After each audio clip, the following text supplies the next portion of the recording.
తావదేవ, ఎంత చక్కటి మాట చెప్పాడండి. తావదేవ అంటే భగవంతునికి అనుకూలంగా ఉండేంత వరకే, అది అక్కడ అన్వయించుకోవాలి మీరు తీసుకెళ్ళి. తావదేవ మాటతో ఎంత అందమైన మాట చెప్పాడు మనకి. ఇది మనకు ఈ సూత్రం ద్వారా చక్కగా వివరిస్తున్నాడు. అంతేగా తావదేవలో మరొకటి అర్థం ఉంది. భగవంతుడికి అంత అర్పించేసావు కదా, ఇంట్లో కూర్చో, ఆయనే తిండి తెచ్చి పెడతాడు, ఆయన వస్త్రం ఇచ్చి పెడతాడు అనుకున్నాడు. అంటే ఆయన వస్త్రం ఇచ్చి పెడతాడు అన్నప్పుడు నీకు ఆయన మీదతో పాటు వస్త్రం ఆయన తెచ్చి పెట్టాలని కోరిక కూడా ఉంది కదా. అంటే అనన్య చింతన ఎక్కడైంది? నీకు వస్త్ర చింతన వచ్చింది, ఆహార చింతన వచ్చింది. అనన్య చింతనలో ఇవి కావాలి అవి కూడదని కూడా ఉండదు. అంతేకాదు మరొక విషయం ఉంది. తావదేవలో చాలా అందం ఉందండి. వాటి కోసం కూడా భగవంతుడిని దేబిరించడు వాడు, వీటి కోసం కూడా దేబిరించట. ఆయన చూసుకుంటాడన్నది వేరే విషయం, కానీ వీడు అడుక్కోడు.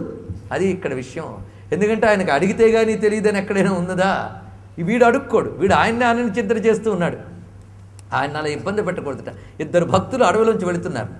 వెళుతూ ఉంటే పెద్ద పులొచ్చింది. ఇద్దరు భక్తులే.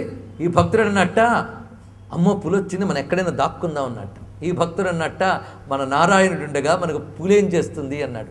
వెంటనే ఈ భక్తుడు అన్నాడు, నారాయణుడు కాపాడుతాడు కానీ పులి నుంచి కాపాడడానికి ఆయన ఎందుకు శ్రమ పెట్టడం అన్నట్టండి. ఎంత గొప్ప భావం ఉందో ఇందులో మీరు ఆలోచించుకోండి. నారాయణుడు నన్ను పులి నుంచి కాపాడుతాడు గనక ఆయన్ని ప్రేమిస్తున్నానన్నమాట లేదు. నారాయణ మహిమాన్వితుడే, అందులో సందేహం లేదు. కానీ ఆ మహిమ నన్ను పులి నుంచి కాపాడ్డానిక? చిచి, అదేదో ఆ బట్ట ఏదో నేనే సంపాదించుకుంటా, ఆ తిండేదో నేనే సంపాదించుతా. ఏది శాస్త్రం చెప్పిందో ఆ శాస్త్ర ప్రకారంగా నా సాధనకు అనుకూలంగా ఈ దేహం ఉండాలి కనుక ఆ సాధనకు అనుకూలమైనంత వరకే దేహ పోషణ. అంతేగాని కడుపు నిండా తిన్నాం, జపం చేస్తే ఏమొస్తుంది? నిద్ర వస్తుంది. జపం ఎక్కడొస్తుంది? కనుక అలాగని అసలు తినకుండా కొందరు మొండికేస్తారు, జపం సాగదు, నీరసంతో పడిపోతారు. కనుక తావదేవా, నీ సాధనకి ఎంత వేరకు అవసరమో అంత తిను. ఇదంతా మనకి సాధనలోకి చక్కటి పాఠాలు చెప్తున్నాడు. అందుకే భక్తి సూత్రాలు, బాగుపడాలనుకున్న వాడికి జీవన సూత్రాలు. ఈ తావదేవ మాట ఒకసారి పాపం యుద్ధం అంతా జరిగిపోయింది. కురుక్షేత్రంలో యుద్ధం, అందరూ పాండవులు గెలిచిపోయారు. ఒకసారి సరదాగా బావమరిది ఇద్దరు కలిసి అడవిలోకి వెళ్ళారట. వాహ్యాళికి షికారుకి వెళ్ళారు. ఎవరా బావమరిది? కృష్ణార్జునులు. ఈ వెళ్ళినప్పుడు కుటీరం కనబడింది, తపస్సులు ఉండే కుటీరం. ఎవరా అని చూస్తే అక్కడ ఒక తపస్విని ఉందిట, తపస్సు చేసుకుంటుంది ఆమె. ఆమెను చూసి ఇద్దరు నమస్కారం చేసుకున్నారు. కృష్ణుడు ఆమె చేత తపస్సు చేయబడుతున్న దైవమైనా మర్యాదగా నమస్కారం చేశాడు ఆయన. కానీ ఆవిడకి ఏమీ తెలియలేదు, అలాగే ధ్యానస్థితిలో స్తబ్ధో భవతి ఆత్మారావు భవతిలా ఉంది. అయితే ఎంత తపస్సుని పక్కన కత్తి ఉందిట, పదులు తేలిన కత్తి. ఇది చూశాడు అర్జునుడు. ఆమె కత్తి పక్కన పెట్టుకుని ఎందుకు తపస్సు చేస్తుంది అన్నాడు. అదేదో నువ్వే అడిగిరా అన్నట్ట. మొత్తాన్ని దగ్గర నిలబడ్డాడు. ఆమె ధ్యాన సమాధి నుంచి బయటకు వచ్చిన తర్వాత అడిగట్ట, కత్తి ఎందుకు పెట్టుకున్నావా అని. ఓ ఇద్దరు కనిపిస్తే నరకేద్దామని దగ్గర పెట్టుకున్నాను అందుట. ఎవరా ఇద్దరో చెప్తావమ్మా అన్నాడు. అసలు నువ్వెవడివి అంటే నా తర్వాత సంగతి ముందండి. సరే అయితే ఆ ఇద్దరు, ఒకరు ద్రౌపది, రెండు అర్జునుడు అన్నదిట. ఏం వాళ్ళు చేసిన తప్పేమిటి అంటే ఆ ద్రౌపదికి అంత అవస్థ పెట్టి వాళ్ళందరూ అవమానించారు, నిజమే. ఆ సమయంలో ఎక్కడో ద్వారకలో హాయిగా ఉన్న కృష్ణుడిని పిలిచి ఇబ్బంది పెట్టింది ద్రౌపది. పైగా ఆ స్వామి అనంత వస్త్రాలు ఇచ్చాడు, అంటే తానే అన్ని వస్త్రములుగా మారాడు. ఎంత అవస్థ పెట్టింది ఆ ద్రౌపది ఆయనకి. ఆయనకు అవస్థ పెట్టే కంటే మన అవస్థ పడ్డం మంచిది అందట. ఆ ఆలోచన మనకు అందుతుందా? ఇంకా రెండో వాడు అర్జునుడు. ఆ పరమాత్మని మనం దగ్గరుండి తీసుకెళ్ళి చక్కగా చూసుకోవాలి. పరమాత్మని సారథ్యానికి వినియోగిస్తాడా? కనుక వాళ్ళిద్దరూ కనిపిస్తే నరకేద్దాం అనుకుంటున్నానంటే నా పేరు ఇదమ్మా అని చెప్పకుండా వచ్చేసాడు సిగ్గుతో. ఇది జరిగిన కథ కాదు కానీ ఏ మహాత్ముడో చెప్పాడు ఇది. కనుక మనకి తత్వం చెప్పడానికి వీళ్ళ పేర్లు పెట్టి కథలు చెప్తారు. దీన్ని బట్టి మనకు అర్థమైంది, ద్రౌపది అర్జునుడు తప్పు పని చేశారు అని అర్థం చేసుకుంటే మహా తప్పు. అది కాదు ఇక్కడ అర్థం చేసుకోవడం. ప్రేమ యొక్క అవస్థ అది పరమ ప్రేమ. అక్కడ ఆయన నుండి కూడా లేదండి, ఆయనే ఉంటాడు. అది అక్కడ విషయం. ఆ ప్రేమ యొక్క పరమావస్థని ఎంత అందంగా చెప్పారండి ఇక్కడ. అందుకు ఇది మనం సాధన చేయవలసినది. తావదేవా అనేటువంటి మాటని ఇంత చక్కగా చెప్పి ఇప్పటి వరకు లోకంతో ఎలా ప్రవర్తించాలి, శాస్త్రంతో ఎంత ప్రవర్తించాలని లిమిటేషన్. ఎందుకంటే ఇందులో ఉండక తప్పదు. ఏది లిమిటేషన్? ఎక్కడ హద్దు, ఎక్కడ హద్దు, ఎక్కడ హద్దు, ఎప్పటికి హద్దు, ఎప్పటికి హద్దు. ఇదవని అదవని అదవని అదవని ఇవన్నీ అయ్యేలోపు నువ్వు అయిపోతున్నావు, ఇంకేం ప్రయోజనం? కనుక ఎక్కడికి హద్దు, ఆ హద్దు ఇక్కడంతా చక్కగా చెప్పాడండి. భగవద్ అనుకూలాచరణ తద్విరోధముని యందు ఉదాసీనత. ఒక్క మాటతో అద్భుతమైన జీవన సూత్రాన్ని ఇచ్చాడు మహానుభావుడు నారదుడు. తర్వాత చెప్తున్నాడు దృఢ నిశ్చయ లక్షణాలు ఎలా ఉంటాయో చెప్తున్నాడు. దృఢ నిశ్చయానికి చేరాక ఆ లక్షణాలు ఎలా ఉంటాయో చెప్తున్నాడు. తల్లక్షణాన్ని వాచ్యంతే నానామత భేదాత్. ఇది చాలా గొప్ప మాట అండి. తల్లక్షణాన్ని అంటే అర్థం ఇక్కడే భక్తి లక్షణములు అని కొంతమంది చెప్పారు. కానీ దృఢ నిశ్చయం ఏర్పడిన వాడి లక్షణములు అని కూడా అర్థం తీసుకోవచ్చు. రెండు ఉన్నా పర్వాలేదు. అలాంటి వాడి లక్షణాలు ఎలా ఉంటాయి అంటే నానామత భేదాత్. మతము అంటే అభిప్రాయం, అంతేగాని ధర్మం కాదు. ఈ అభిప్రాయం అనే దానికి ధర్మానికి అంటించి మనం చాలా తప్పు చేసాం. ఎందుకంటే మన హైందవ దేశంలో ధర్మం ఉంది తప్ప మతం లేదు. ఈ ధర్మం పాటించడంలో ఎవడి మతం వాడుకుంది, ఎవడి ఒపీనియన్ వాడుకున్నది. సనాతన ధర్మం ఎప్పుడూ ఒక్కటే చెప్తుంది, భగవద్ ఆరాధన, పంచయజ్ఞ ఆరాధన, ఇదంతా కామనే.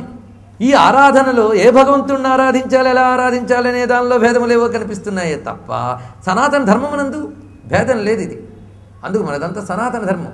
మరి మతము అంటే అభిప్రాయం అనే ఉద్దేశంతో వాడుతున్నాడు. ఎందరో భక్తులు ఉన్నారండి, ఒక్కొక్క భక్తుడికి ఒక్కొక్కటి సరదా. కొందరు భక్తులకు భగవంతుడికి నివేదనలు తయారు చేయడం సరదా. వాడు తినాలని కాదు, ఇన్ని ఎందుకు పెట్టేవారంటే అవన్నీ నాకు ఇష్టమేనండి అంట. కాదు, భగవంతుడికి బాగా పెట్టాలి అని విషయం. కొందరికి హారతులు ఇవ్వడం సరదా, కొందరికి దీపాలు ఇవ్వడం సరదా. ఇలా ఒక్కొక్కడికి ఒక్కొక్క అభిప్రాయం, మతం, ఒపీనియన్. అలాగా కొన్ని మతములు ఉన్నాయి అంటున్నారు ఇక్కడ. నానామత భేదాత్, అనేక విధములైన భేదములు ఉన్నాయి. అయితే అన్నీ ఇక్కడ చెప్పట్లే. అన్నీ ఎందుకండి, అన్నీ ఉన్నాయని చెప్తే ఇన్ఫర్మేషన్ గ్యాదరింగ్. కానీ ఋషులు ఇన్ఫర్మేషన్ ఇవ్వరు, వాళ్ళు ఎన్లైటన్మెంట్ ఇస్తారు. మనకి సమాచారం అక్కడంతా ఇవ్వరు, జ్ఞానాన్ని ఇస్తారు, శాంతిని ఇస్తారు, సాధనకు అనుకూలమైన మాటలు చెప్తారు. అందుకే నానామత భేదములు ఉన్నప్పటికీ ముఖ్యమైన 3 చెప్తున్నాను అని ఇక్కడ వివరిస్తున్నాడు. 3 ఏమిటి, 4గోది చెప్తాడు. ముందు 3 పైవి 4గోది ఆయనది చెప్తున్నాడు. అంటే నారదుడు తనది చివరి చెప్పుకుంటున్నాడు, పెద్దవాళ్ళు చెప్పినవి తర్వాత ముందుగానే వివరించేస్తున్నాడు ఈయన. కనుక ఇప్పుడు చెప్పబోయేటువంటి లక్షణములు చూడండి. ఈ లక్షణాలు మొట్టమొదటిగా రకరకములైన మతములలో దృఢ నిశ్చయం కలిగిన భక్తి లక్షణాలు ఎలా ఉంటాయి. పారాశర్య అంటే పరాశర పుత్రుడైనటువంటి వ్యాసదేవుని యొక్క మతం ఇక్కడ చెప్తున్నారు. పారాశర్యుడు అంటే వ్యాసుడు. ఆయన మతం ప్రకారంగా పూజాదిష్వనురాగ ఇతి పారాశర్య. ఒక్కొక్కరు ఒపీనియన్ అండి ఇది. అంటే నిజాన్ని భక్తి శాస్త్రాలు చాలా ఉన్నాయి, వాళ్ళ హార్ట్ ఏమిటో తీసి చెప్తున్నాడు ఒక్కొక్కటి, మనకు శ్రమ లేకుండా నారదుల వారు. ఏమని, పూజాదిష్వనురాగ ఇది పారాశర్య. పరాశరుడి బుద్ధి ప్రకారంగా పూజాదుల యందు అనురాగము భక్తి అని ఆయన చెప్తున్నాడు. కథాదిషు ఇది గర్గ. గర్గుడనే మహానుభావుడు ఉన్నాడు, కృష్ణుడికి పేరు పెట్టిన మహానుభావుడైన ఆయన కృష్ణభక్తి చాలా ఉన్నటువంటి వాడు. ఆ మహాత్ముడి యొక్క మాట ప్రకారం కథల యందు అనురాగం భక్తి. అయితే శాండిల్యుడు ఏం చెప్తున్నాడంటే, నువ్వు కథల యందు అనురాగం పెట్టుకో, పూజాదుల యందు అనురాగం పెట్టుకో, కానీ ఆత్మరత్య విరోధేన ఇది శాండిల్య. ఆత్మరతికి విరోధము కాకుండా ఉండడమే భక్తి అంటాడు శాండిల్యుడు అని ఇప్పటి వరకు వీళ్ళు ముగ్గురిది చెప్పాడు. ఇవి కొంచెం మనం పరిశీలిద్దాం. తర్వాత ఈ పెద్ద గురువు గారు ఏం చెప్తున్నారో చూద్దాం, నారదుల వారు. ముందు వీళ్ళవి జాగ్రత్తగా చూడాలి, ఎందుకంటే మనకి చక్మని ఆకర్షించే మాటలు ఇందులో వినబడ్డాయి. ఏమిటి, పూజాది ఆకర్షించింది, కథాది ఇది ఆకర్షించింది, ఆత్మరతి అనగానే క్వశ్చన్ మార్క్ వచ్చింది. సహజం, ఎంత లోపలికి తీసుకెళ్తే అంత అయోమయం, ఎంత బయట తిప్పితే అంత బాగుంటుంది. మనకి బహిర్ముఖత్వం ఆకర్షించినంతగా అంతర్ముఖత్వం మనకు ఆకర్షించదు. అంటే మన గురించి మనకు అక్కర్లే, లోకం అంతా కావాలి, అది వచ్చింది చిక్కు అంతా కూడా. అందుకు పూజాదిషు అనగానే ఇక్కడి నుంచి వద్దాం మనం. అయితే ఇక్కడ మాట వేశాడు, పూజాది ఆచరణ భక్తి అనలేదు. చూడండి ఇక్కడ పూజాదిషు అనురాగ భక్తి, చాలా గొప్ప మాట వేశాడు. పూజాదుల యందు అనురాగము కలిగి ఉండుట, అది ఇందాక చెప్పింది. పొద్దున్న లేచి 3 రోజులు ఉత్సాహంగా చేసి 4వ రోజు మళ్ళీ అవన్నీ నిర్మాల్యాలన్నీ తీయడం, కొత్త పువ్వులు తేవడం, పూజ చేయడం, అబ్బో మహా కష్టం. దీనికంటే ఆ టీవీ ముందు ఆ టైంలో కూర్చుంటే నవ్వుకోండి చూద్దాం, ఎలా నవ్వితే బాగుంటుంది, వస్తాయి ఇవి భలే ఉంటాయి. అంతసేపు కూర్చొని ఆ మఠం వేసుకుని నడుము నొప్పులు తెచ్చుకోవడం ఎందుకండి, ఏమైనా బాగుందా? అయితే పూజ చేస్తాం ఎందుకు, మనవడు బాగుండాలి, అల్లుడు బాగుండాలి, కొడుకు బాగుండాలి, కోడలు బాగుండాలి, పూజ చేయాలి, ఇల్లు బాగుండాలి కదండి. అదా, అందుకే ఈ పూజలన్నీ కూడా పూజలే. నువ్వు ఎంత మేరకు చేసావో అంత మేరకు వస్తుంది, శ్రద్ధకు తగ్గ ఫలితం ఇవ్వడానికి ఎప్పుడూ ఆయన సిద్ధంగా ఉన్నాడు. అయితే వ్యాసుడి అభిప్రాయంలో భక్తి అంటే పూజాదుల యందు అనురాగం. ఎంత గొప్ప మాట అండి. రాగం అంటే ప్రేమ, రక్తి అని అర్థం. రక్తి, అను రక్తి. అను అంటే కంటిన్యూస్, ఎడతెగని అనురాగం కలిగి ఉండాలండి. ఆ పూజ ఎప్పుడు తెల్లారుతుందా, ఎప్పుడు లేస్తానా, పరమాత్మని ఎప్పుడు అలంకరిస్తానా, ఆయనకి ఎప్పుడు పువ్వులు వేస్తానా, స్వామికి ఆ నీలమోహనస్యం స్వామికి అనేటటువంటి అనురాగం ఉన్నది పూజ ఆదిషు. ఆది అని ఎందుకన్నాడు మళ్ళీ? అక్కడి నుంచి మీరు తీసుకోవాల్సింది పూజకు అంగములైనటువంటి స్నానము ఇత్యాదులన్నీ, అదేవిధంగా సంకీర్తన, జపము, తపము, ఇవన్నీ కూడా పూజాదిషు అనే దాంట్లో చేరిపోయి.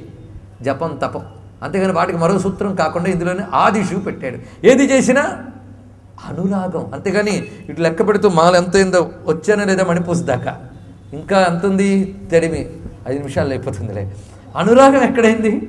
ఆ అనురాగం జపంలో, తపంలో, పూజలో అనురాగం అండి. అనురాగం అంటే ఎడతెగని ప్రేమ అని ఇంకో మాట అన్నామండి. తర్వాత కూడా కథాదిషు అన్నప్పుడు కూడా అనురాగ అని యాడ్ చేసుకోవాలన్నమాట. అనురాగం అనేది మొత్తం వస్తుందండి. అనురాగము లేని మనసున సుజ్ఞానము రాదు అన్నారు త్యాగరాజ స్వామి వారు. ఎంత చక్కగా చెప్పాడు. అనురాగం లేని మనసుకు సుజ్ఞానము రాదు అన్నాడు. కనుక సుజ్ఞానం కోసం అనురాగం అన్న మాట కూడా తప్పే. మళ్ళీ నువ్వు అనురాగంగా ఉండు, ఆయన చూసుకుంటాడు. సుజ్ఞానం అంటే ఏంటో నీకు తెలిస్తే కదా సుజ్ఞానం కోసం అనురాగం అని. నువ్వు అనురాగం డెవలప్ చేసుకో, అప్పుడు సుజ్ఞానం వస్తుంది. రాగానికే దిక్కు లేదు, అనురాగం దాకా ఎక్కడ మనకి?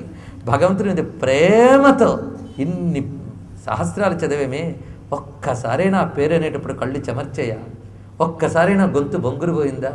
ప్రేమ ముప్పిరుగుని వేళ నామము పలికేవారు హొయలు మీర నడలు గల్గు సరసుని సదా కనులు చూచుచును పులక శరీరులై ఆనంద పయోధి నిమగ్నులై ముదంబునని యశము కలవారు ఎరి. అది అనురాగం అంటే. మీ అభిప్రాయాలను, సూచనలను మాకు తెలియజేయాల్సిన చిరునామా భక్తి TV, care of Rachana television private limited, road number 92, Jubilee hills, Hyderabad 5,96,000. మా ఇమెయిల్ ఐడి bhaktihyd@gmail.com. మా వెబ్సైట్ www.bhaktitv.org. Phone number 901012223333.